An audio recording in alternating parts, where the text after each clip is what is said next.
Hey, hey, hey, it is an unstoppable day. Welcome to the 21 Days of Gratitude on the Unstoppable Story Show, where we talk to ordinary people with unstoppable stories. I'm your host, Dr. Terrence Leftridge. Glad to have your face in the place again as we talk about that one thing leading up to Thanksgiving, which is what are you grateful for? We are presenting an attitude of gratitude on the Unstoppable Story Show. So, good morning, good afternoon, good evening, wherever you are watching us live or via the replay. We're so grateful to have you here. I started this many years ago around Thanksgiving because I felt like there was a lot of negativity in the world. There's a lot of things that we don't have that we tend to focus on. There's a lot of things we haven't done that we tend to focus on. There's a lot of places we haven't been that we tend to focus on, that we lose the opportunity to really focus on the things that we still have, the places we've already been, and the things we've already done. So, hopefully, over the next 21 days, you will create a habit in your own life by watching the Unstoppable Story Show, and that it will stick and stay with you. And each and every day, you'll find a way to have an attitude of gratitude. Now, like I've said, each of these days I may come on and tell you what I'm grateful for. Like today, I'm grateful for you that are showing up, that are watching. But I'll love to bring friends onto the show. I love to bring colleagues onto the show. I love to bring partners onto the show who also can share their gratitude story. Because you may not resonate with what I'm grateful for, but you may resonate with what somebody else is grateful for. And tonight isn't like none other. I had the opportunity to meet this friend just within the past year at one of our Becoming the Better You events. If you guys don't know, I'm the COO of Becoming the Better You, a phenomenal nonprofit based in Kansas, where we help people become a better version of themselves. And if we can help you do it, then we help ourselves do it as well. And I met this young lady, this really firecracker in a quiet package. That's what I like to call her, because she was, when I met her at the conference, she was just surveying the room. She was taking it all in. She wasn't stepping out. She wasn't putting herself out there, but you could tell that there was a spirit inside of her.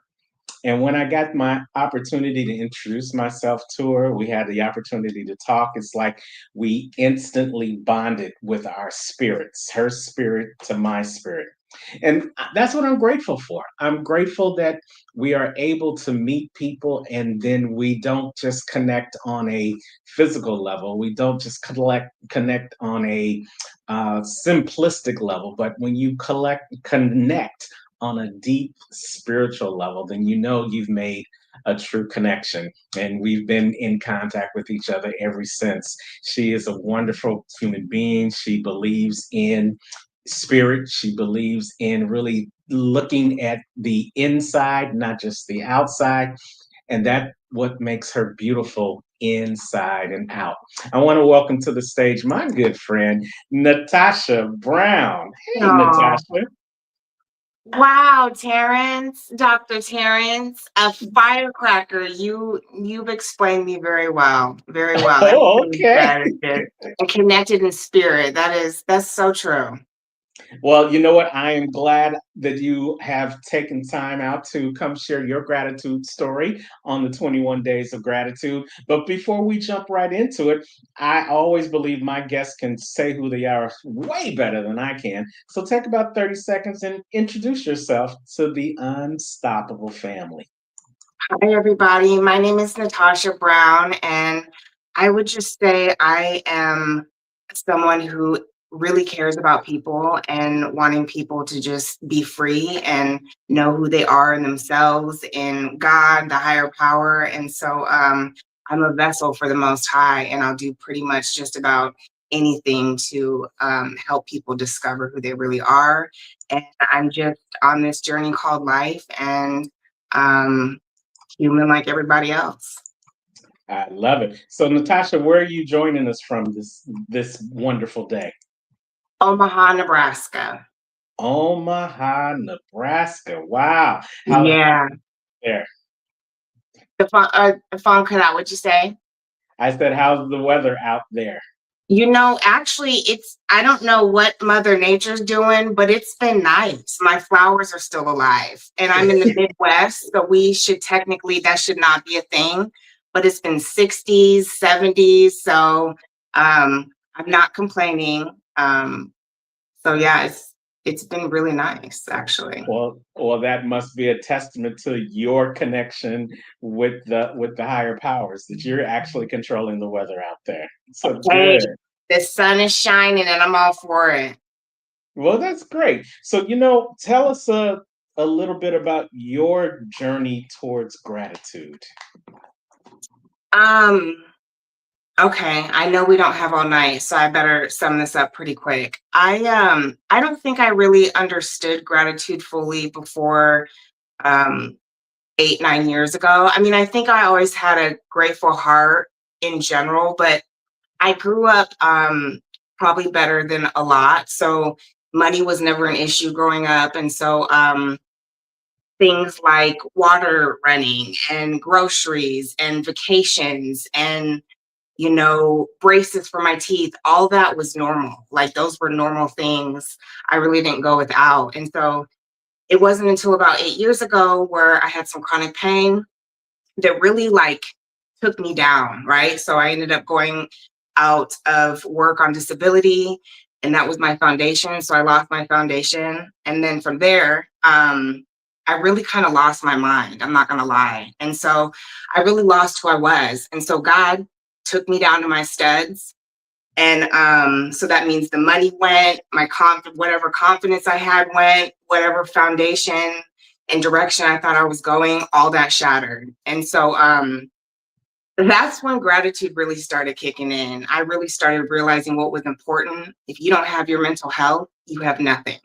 And so when I didn't have my mental health, I didn't care about my diamonds, my gold, my this, my that, how much money I had invested and saved because I wasn't working. So it was all going bye bye anyways. And so it really just put things into perspective about just mental health and my relationship and faith in God is Wow. really it. And not just saying I have faith.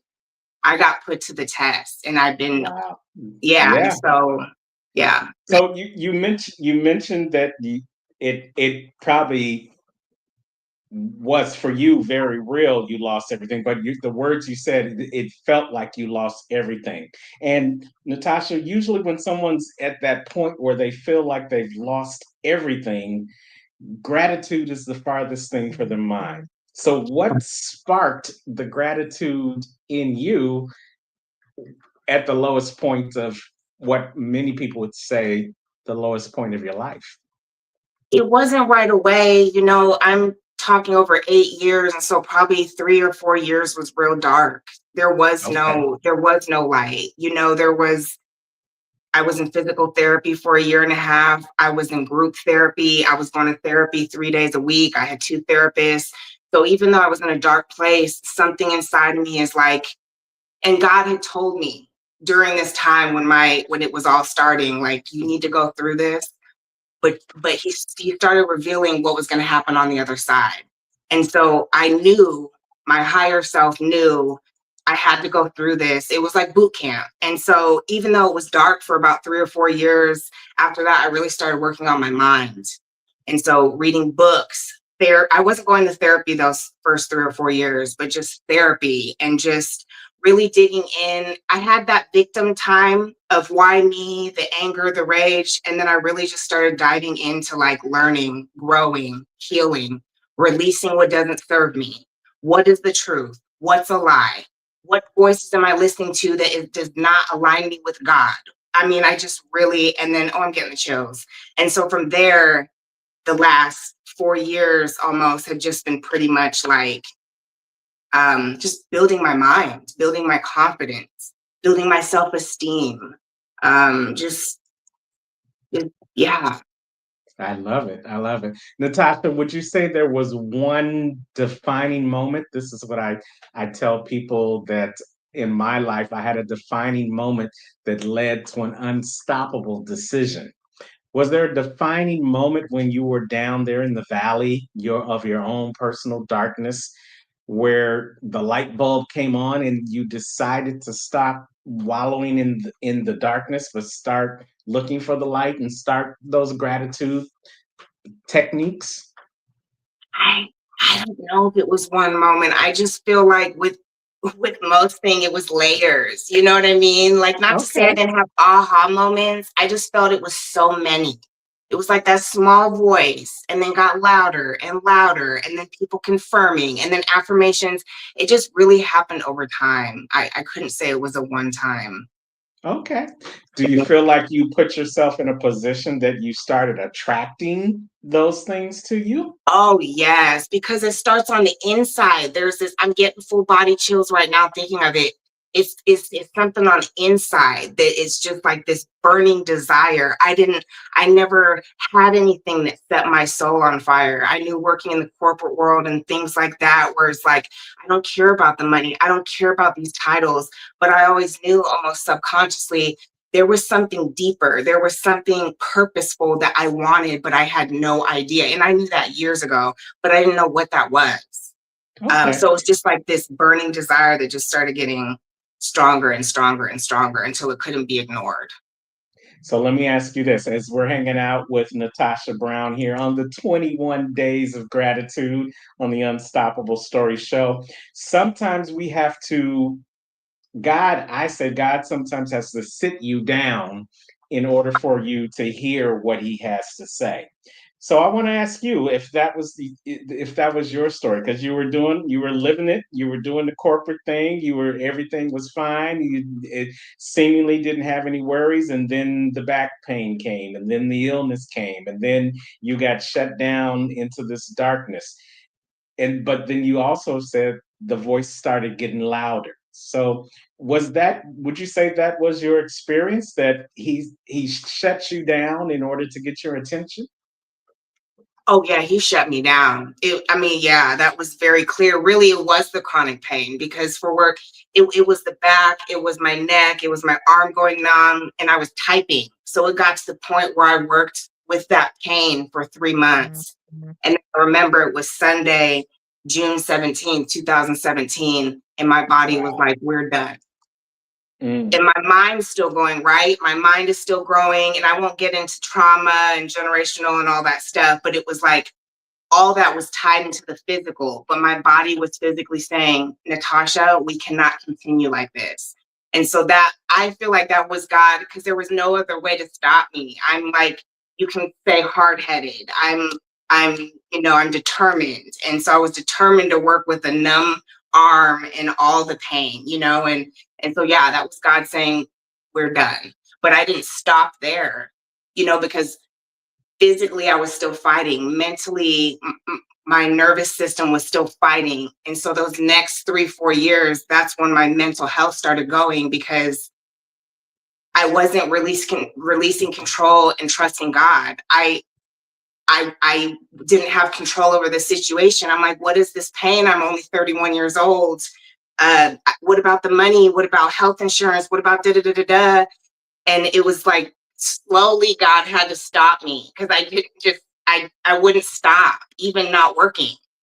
It was like he needed me to just stop, relax. He needed my nervous system to calm down. And I fought hard even then. You fought hard to resist it, or you fought hard to start doing what God wanted you to do? Like I didn't know what he wanted me to do. Okay. He wanted me to rest. But that's Okay. not what 31-year-olds do. You have to go to work, you have to make a living. You can't be Mm-hmm. lazy, you can't do this. So I was listening to outside voices and what I was programmed, right? You go to work, you go to school, you do da da da. And God was like, I didn't realize that was the process where God was going to start breaking down all the things of what he no longer wanted from me, of what we're taught is the right way. And, and I Wow. didn't understand that back then. Shannon Morrissey is totally relating to your story right now. She says, I can totally relate. Your mental definitely is tied to your physical. And you're Very saying that much. he had to physically stop you to get your mental attention. And you're saying that you're grateful, and thank you for the comment, Sharon. Shannon, you are saying that you're grateful for the mental health. Natasha, many people look at the words mental health in a negative connotation, but you sound like it's something that you are glad that you have. So, how do you look at it, your mental health, in such a positive manner? Wow.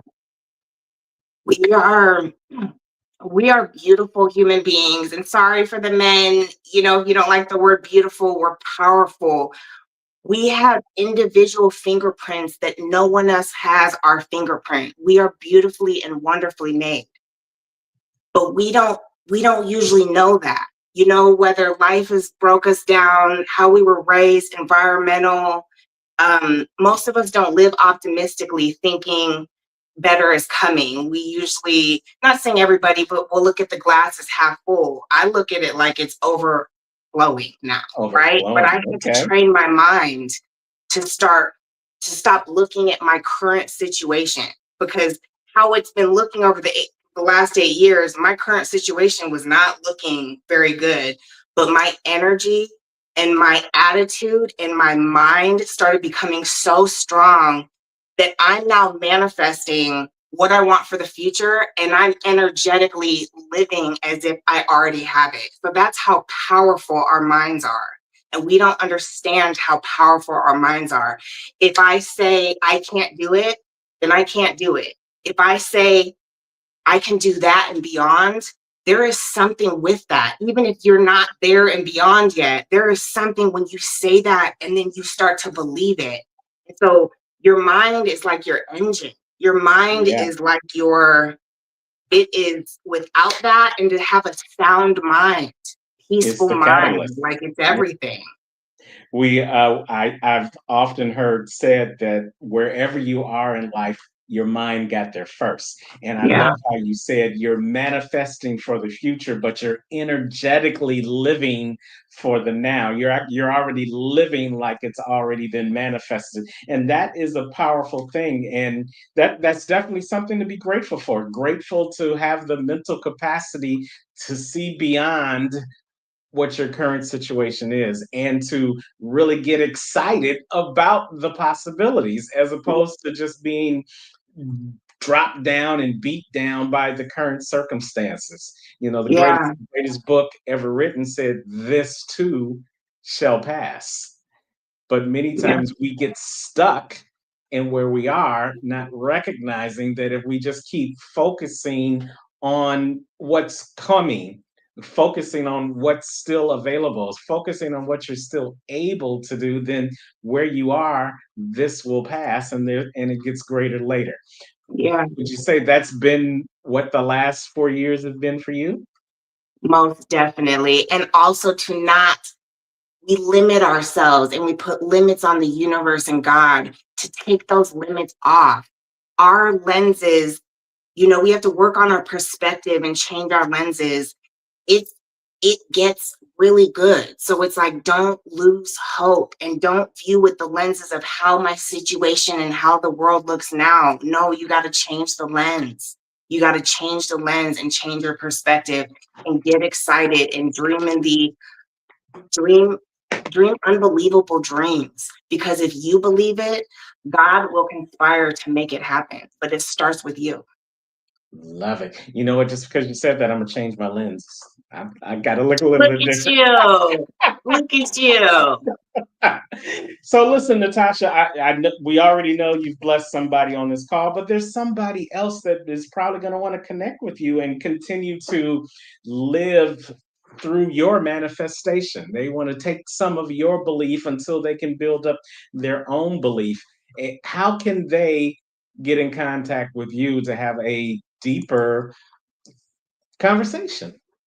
So I'm not like doing coaching or anything right now, because I'm still I'm still building me up, but I post daily on my Instagram, natasha.b, like Bravo, .165. And then Natasha Brown on Facebook. If you can't find me, try typing in Omaha, like where I live, Omaha, Nebraska. And then I also have a YouTube page. I'll start posting over there eventually more as I'm divinely guided, but that is called Natasha Divine Guidist 777. And what does it mean to you when you say divine guidist? Well, I am a divine being of the Most High, and everything I do is out of a pure heart and pure intentions. And if I'm not connected to divine, then there's a disconnect, and that's not going to work. And so that is meaningful to me. And a guide is more like, you can say a coach, but as I'm being guided in this world, I am also guiding others. And so it's less of like the term coach and just more of a guide, like guiding someone. I'm not telling you what to do, I'm living it. So I'm living it, I'm being that example, and I'm guiding along the way, whether I know you're watching me or not. And Okay. 777 is just, I don't know, it's just a number that I love, that I Well, resonate with. It's well, lucky you know what too. the number seven Lucky, stands for, blessed. right? Huh? You know what the number seven stands for, right? Tell me. I feel like it's Completion. God's favorite number. It stands for completion. So Mhm. you've completed it three times and going. So I love how you brought that divine guidance, because sometimes, just like GPS, if you don't know where you're going, then they can't help you get there. But if you know where you want to go, the GPS can guide you along the way. So That's good. if someone is looking to be divinely guided on their path to moving away from darkness into the light, where their mental health isn't something negative, but something to be excited about, then you Yeah. need to check out my friend Natasha. Check her out on Check me Facebook. out, Check her y'all. out on IG at Natasha B165, and check her out on her YouTube, Natasha Divine Guidance 777. You know, Natasha, I am so grateful that God connected us for that Yeah. brief period of time, and then we've been able to nurture that seed that was created. And I want to tell you, like I told you then, when you told me you were coming out of the valley then, and I told you then, thank God you don't look like what you've been through. Who are you telling? Who are And you telling? the glow is even more than the last time I saw you. So whatever Thank you're you. doing, you keep doing, and whoever you're connected to, which is the Most High, stay connected. I'm grateful that you came on the show. Happy Thanksgiving to you and your family. And I'm gonna let you give the final word to anything you want to say about gratitude this day. Honestly, I'm grateful for you, and I'm grateful that you connected with me that day and just spoke life into me. I think we were talking about the caterpillar and the butterfly. Uh, Hmm. and so I'm just grateful for you. I'm grateful that you are following your calling, and that you have this show, and that you're helping the people that you're helping. You're you're living your purpose and your mission, and it's just getting started. And I'm happy to be a part of that. And just let's go out and be who we are and help who we can and make this world a better place, because it will get better. I love it. I love it. Ladies and gentlemen, this is Natasha Brown, Omaha's finest, Divine Guidance 777 on YouTube. Check her out. And we're again, so grateful that you came and hung out with us on the 21 Days of Gratitude. Well, you guys, that is a wrap for this episode for the 21 Days of Gratitude on the Unstoppable Story Show. You know, if you want to be a guest and share your gratitude story, just like Natasha did, there's two ways. Right above on the left hand corner, you can go ahead and click that QR code, and it's going to take you right to my page. Go ahead, sign up. Let's get all that great information that you have on my page, and then let me know what your gratitude story is. Or if you just don't feel like pulling out your phone right now, here's the link right there. Want to share your gratitude story? Go ahead and click on that link, send me a message. And who knows, you might be the next guest on the Unstoppable Story Show 21 Days of Gratitude. But for right now, that's a wrap. And wherever you are in the world today, you know what I say. Don't just make it a great day, but just like Natasha and I, have an attitude of gratitude and make it an unstoppable day. Take care, family.